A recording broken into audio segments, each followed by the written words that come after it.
Hi, this is Paul, and this is Rough Draft for Sunday, where I run through the current version of my Sunday sermon. Last couple of weeks, I've posted the final drafts on the channel, and so you can see that these things are subject to change. It's Friday afternoon, and I sort of ponder them, and Saturday afternoon, I ponder them, and Sunday morning, I have to make the final changes, and Sunday, when I preach them, that's really where the final changes happen. When God shows up, well, those of you who watch the channel know Jordan Hall. He's been around. For my congregation, I have to do a little bit more introduction. Most of them don't pay any attention to my videos. They look at me like, why would I? I know you in person, and I hear from you every week. In February 2024, I heard he had converted to Christianity, got baptized, joined a church, and married his partner. He has an interesting story. He was a smart kid. Ivy League degree, tech startup at a young age, ushered into the elite conversations of society, and found something rather disturbing, that it seems anybody who knows anything about anything at a very high level understands that we're always sort of living on a precipice. And if any one of these things breaks, well, it'll mean calamity, but they could all sort of fall like dominoes, and where would that leave us? Polycrisis means that there's all these crises simultaneously. Metacrisis means that the accumulation of all the different crises, well, it's the end of the world as we know it. And there's a lot of people that face these kinds of questions and say, is there any stability? Are we secure? And so he got involved in this Game B conversation that I've mentioned a few times over the years. A bunch of really smart people trying to think about what kind of transformative technology would move us away from the brink and in a better direction. And it didn't seem like that whole conversation really went anywhere. I became friends with John Vervaeke, another person that I become friends with. And so he's sort of in the space that we're talking about. And then I hear he's become a Christian. Seeing this polycrisis, seeing all the threats to the world, he and his wife had a list of like 13 communities that they were looking at in order to sort of embed themselves in a way that could afford all the kinds of things that they wanted for him and his partner and their daughter, and they kind of scratched through all of them. They're sort of heading to the last one, and on the way through a town, his wife said, well, this is kind of interesting or nice or something. And so they got an Airbnb, fairly short term, and they settled there. And his wife starts getting invited to groups and things in churches, and his wife starts going, and then he starts going, and there's a sense of wholesomeness and reality in this community. And so they settle. And he figures, in for a penny, in for a pound, I should go all the way. I should explore this seriously. And so he explores it, and he becomes baptized, and he marries his partner, and all of the thing. He begins living a Christian life in this little mountain community in North Carolina.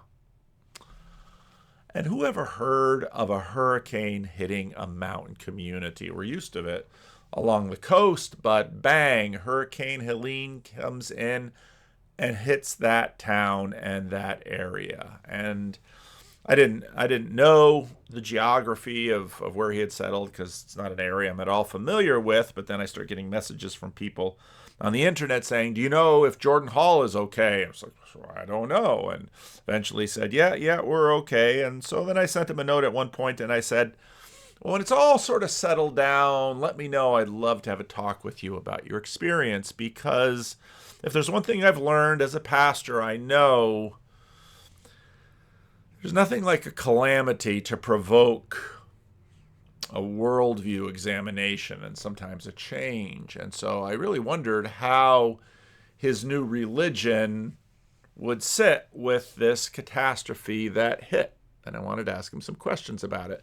So we had a conversation, and I talked to him about the day of the Lord. The normal evaporates, and communities are destroyed or reformed, and our senses and priorities shift, and we are one way or another never the same after that, sometimes for better and sometimes for worse, and sometimes we can't tell. So I wanted to know. Now, this term, the day of the Lord, actually comes from the prophet Joel. It's a little book. It's worthwhile reading. You can read it quite quickly. We'll actually only read the second chapter here today. But on the surface, at least, it's about a plague of locusts that strikes Judea and the region. And it's almost as if the locusts stripped bare the book of any biographical information about Joel. We don't really know a lot of him. He sort of focuses on Judah, and it seems to be sort of the late time of the kingdom, perhaps. And, well, on one hand, we've sort of got the echoes of Deuteronomy. Remember, I brought up Deuteronomy in the last number of sermons, where Deuteronomy, you have this covenant, and God says basically, if you fulfill the covenant, I'll keep you safe from everything.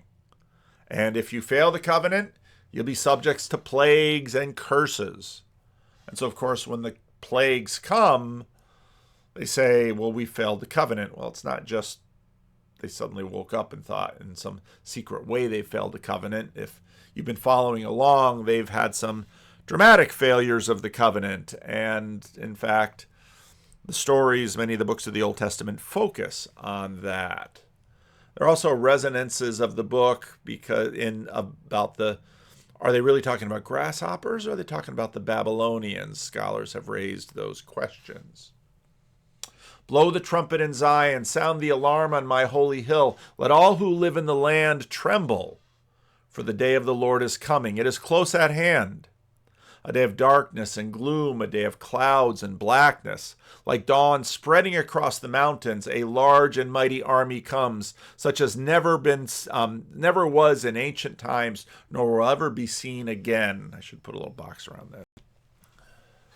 This theme of the day of the Lord really comes out strongly in the book of Joel, or you can find it in some of the other prophetic works. And so scholars have sort of looked around in the other ancient Near East cultures for similar things, and nothing was really satisfying. It's also the case that this isn't sort of the generic God or Elohim, the language that we find in other places. This is the day of the Lord. And the Lord here in our translation stands for the name of Israel's God. And so this is personal. And the Lord showing up can be a terrifying thing. We saw the plagues in Egypt, how he dismantles Egypt, and he's up on Mount Sinai, and he's so terrifying. The people tell Moses, you go talk to him, just please have him stop. And Isaiah is in the temple, and he shows up, and Isaiah says, woe is me. And then we saw with Jeremiah that the Lord says to Jeremiah, look, you're going to deliver this message, and there's not going to be any question about it. This is my mission for you, so don't bother trying to duck out. And again and again and again, we see that this God is terrifying. The day of the Lord comes, and we're not quite sure what's going to come. Before them fire devours, behind them a flame blazes. Before them the land is like the Garden of Eden, behind them a desert waste, nothing escapes them. They have the appearance of horses, they gallop along like cavalry, with a noise like that of chariots, they leap over the mountaintops like a crackling fire, consuming stubble, like a mighty army drawn up for battle, and you can just imagine this plague of locusts just coming through and devouring everything. At the sight of them, the nations are in anguish. Every face turns pale. They charge like warriors. They scale walls like soldiers. They all march in line, not swerving from their course. They do not jostle each other. Each marches straight ahead. They plunge through defenses without breaking ranks. They rush upon the city. They run along the wall. They climb into the houses like thieves. They enter through the windows.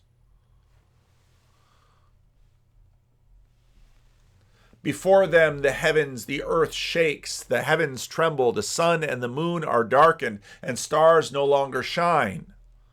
Do a little concordance search, and you'll find these kinds of terms used at Golgotha. And then verse 11, the Lord thunders at the head of his army. These locusts are his locusts. This is his army. This is his judgment at hand. His forces are beyond number, and mighty is the army that obeys his command. The day of the Lord is great. It is dreadful. Who can endure it? There's the image, the day of the Lord. Hurricanes, locusts, droughts, fires, flood, plague, earthquakes, volcanoes. The Lord shows up.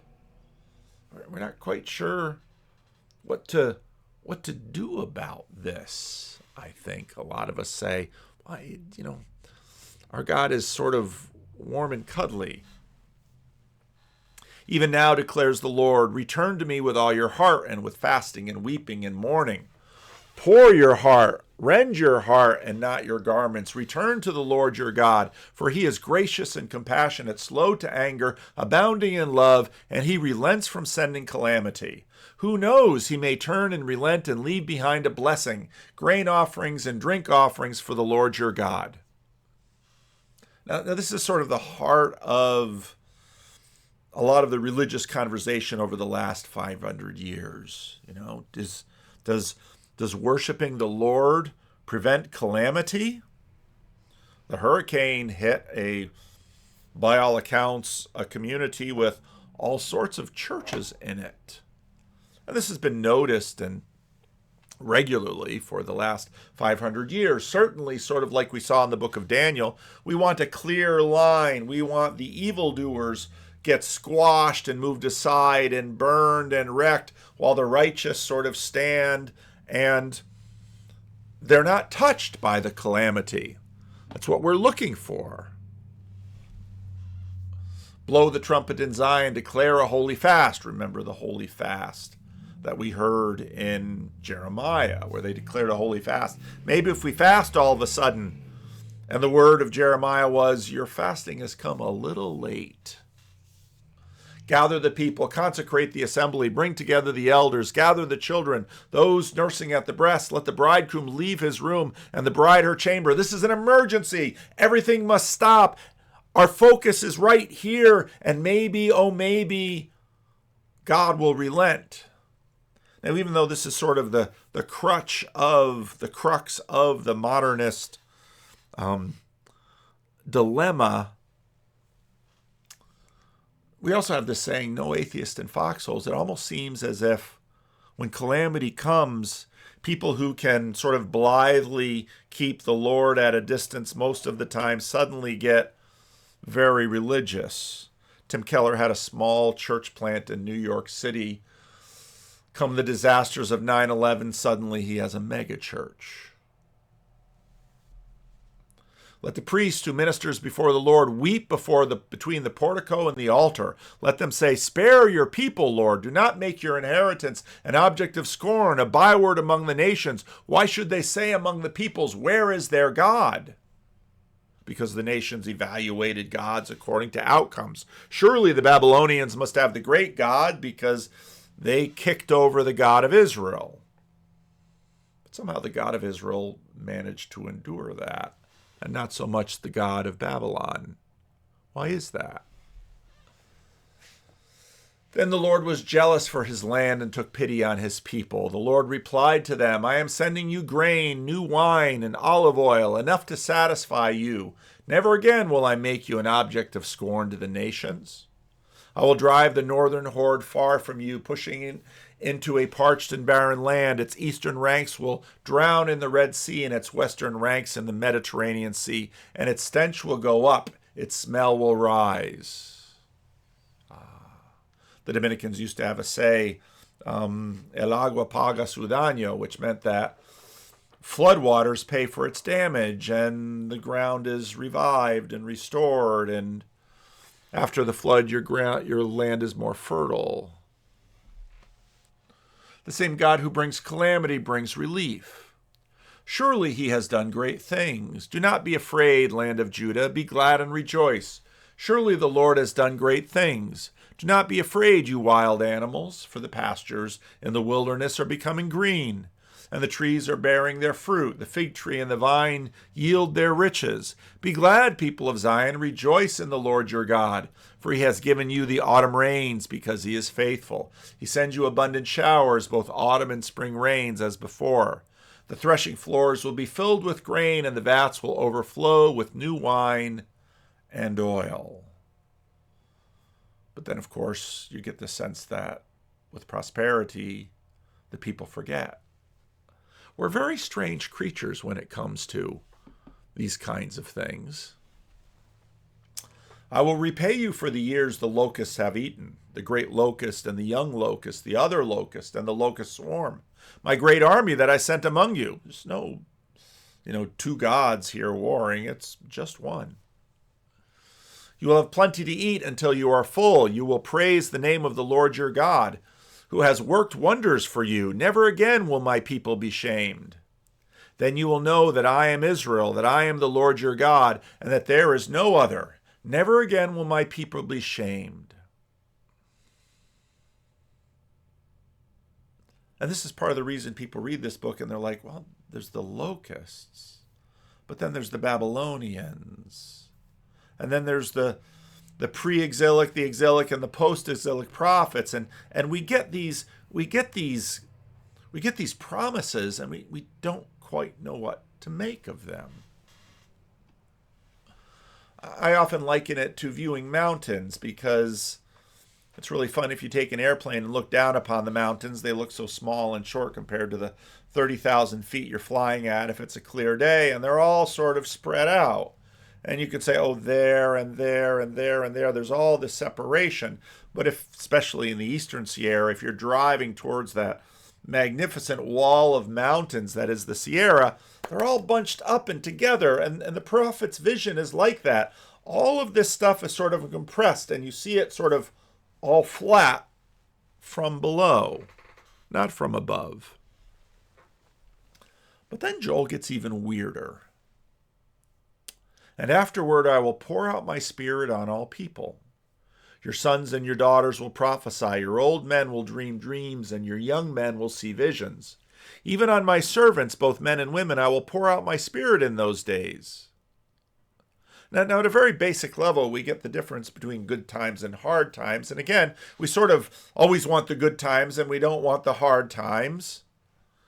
Now, C.S. Lewis points out in The Problem of Pain that part of what you get with the Hebrews is a strange combination of the numinous, sort of the spooky, the God stuff, the spiritual, and the moral, and it's all put together, because almost everybody in the ancient world would say, well, if you want to forestall the plague of locusts, you have to make sure you keep up on your payments to the protectionist gods, and you do that through your sacrifices. But Israel's God so often would say things that basically made it seem like, okay, we have our rituals, we have our sacrifices, we have all of these things, but what God really cares about is the quality of the relationship between God's people and others.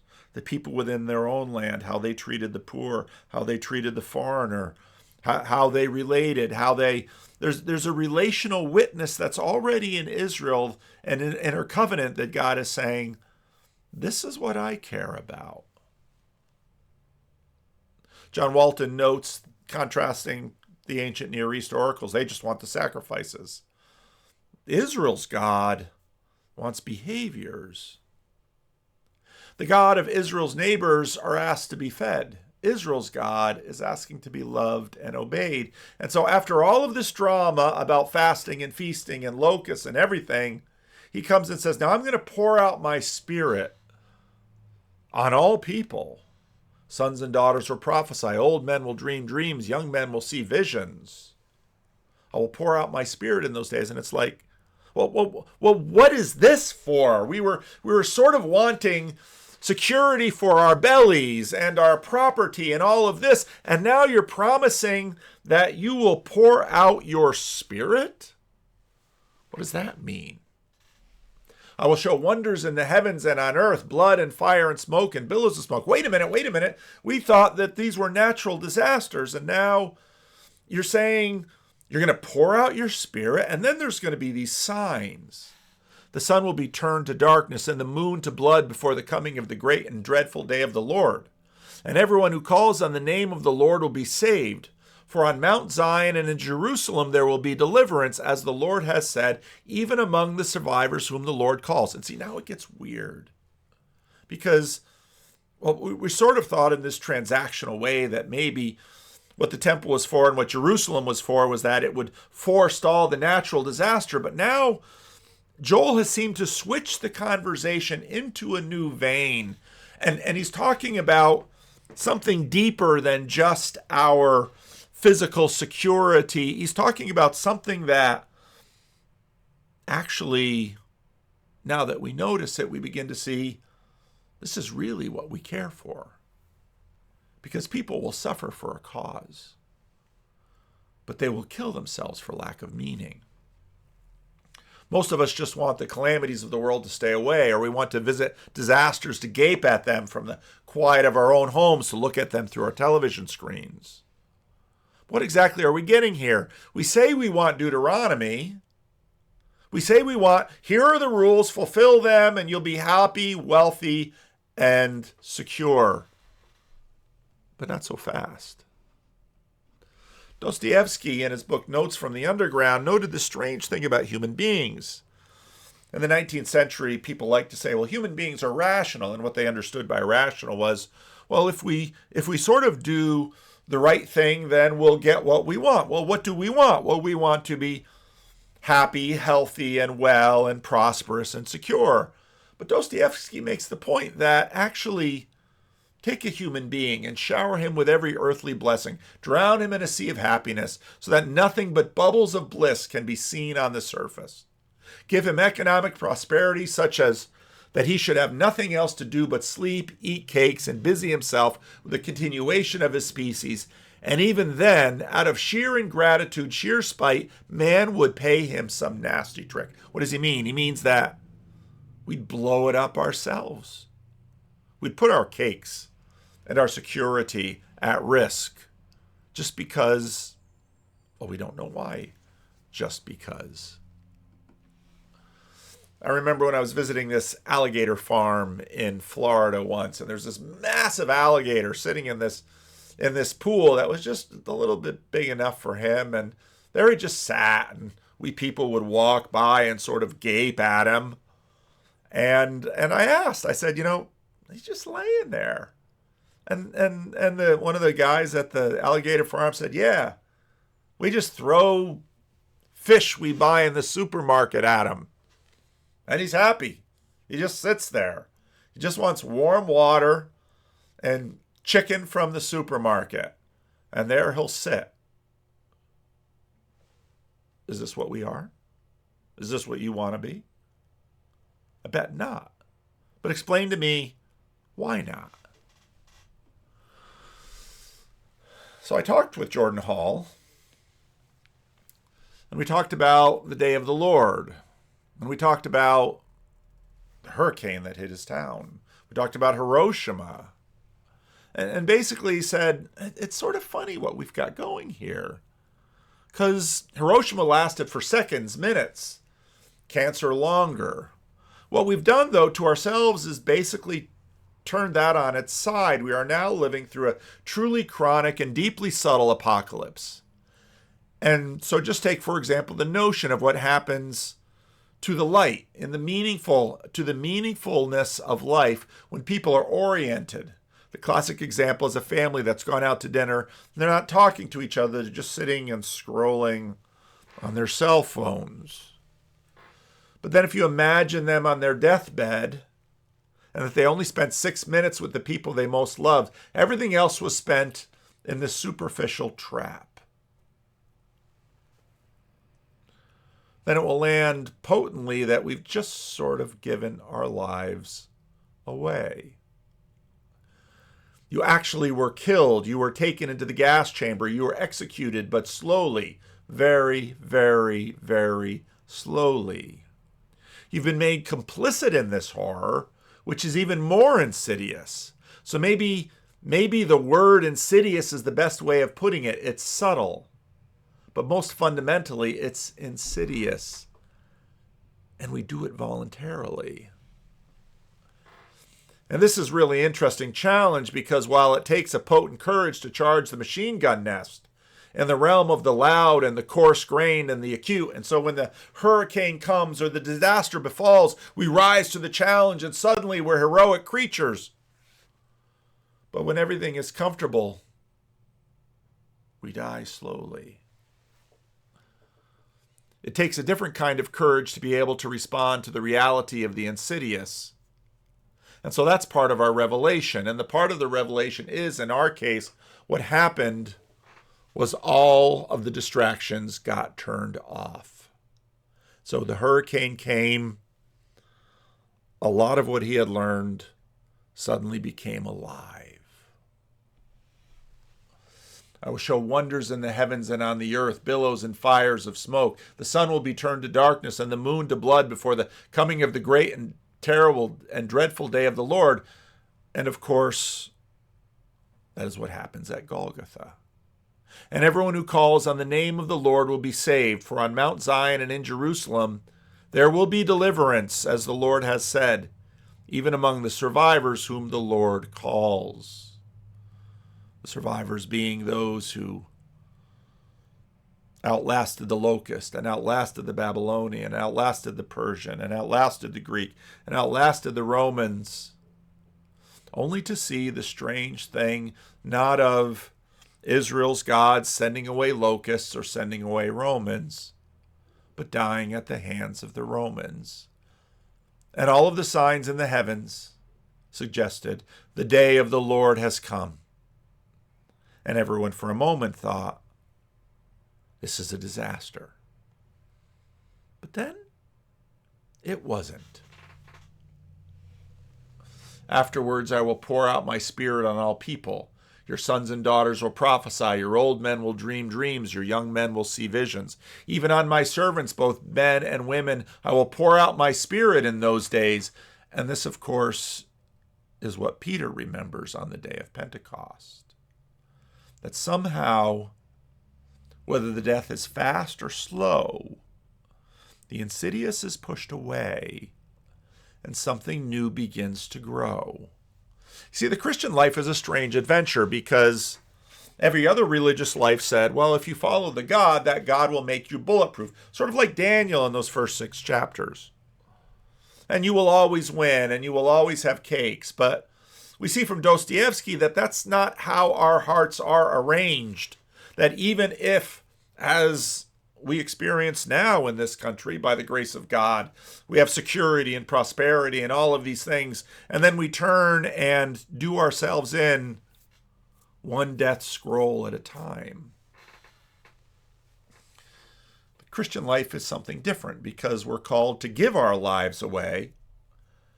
Because if we try to keep it, we lose it.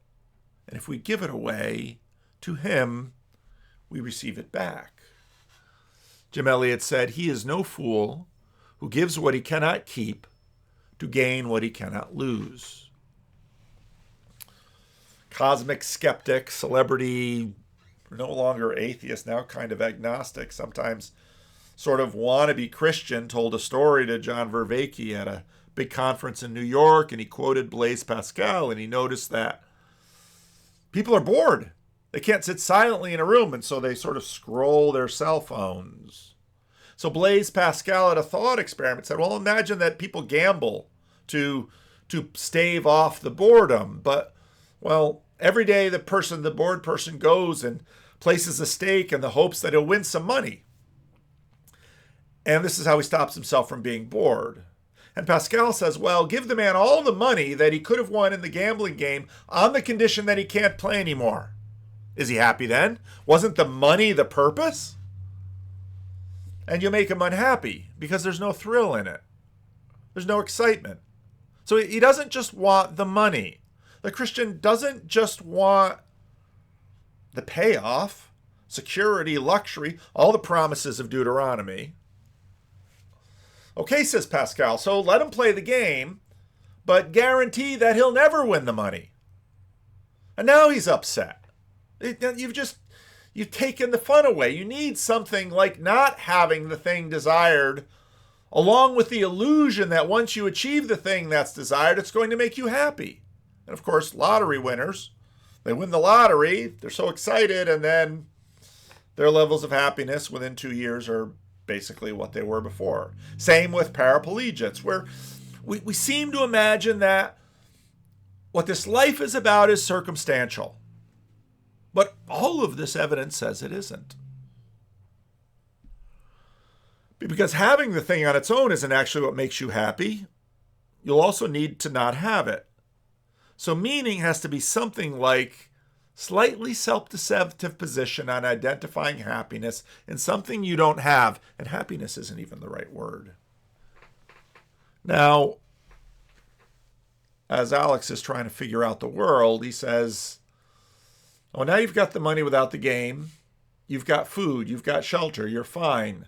So what people are doing is they're seeking out the game without the prize.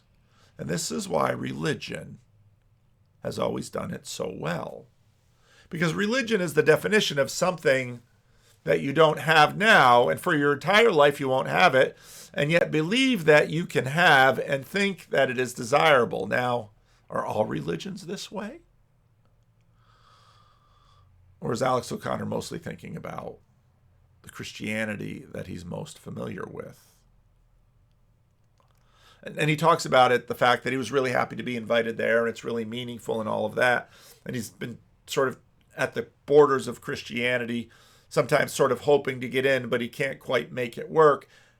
And in some ways, he's proving exactly the point he just made in his story. Because it's a gift. It's a gift. And it's meaningful to pursue it. And maybe the goal of it isn't all of the things that Israel thought it wanted to secure in the book of Deuteronomy. Maybe the goal is what Jesus offered, which is himself. C.S. Lewis puts it this way in The Problem of Pain. The Christian doctrine of suffering explains, I believe, a very curious fact about the world we live in.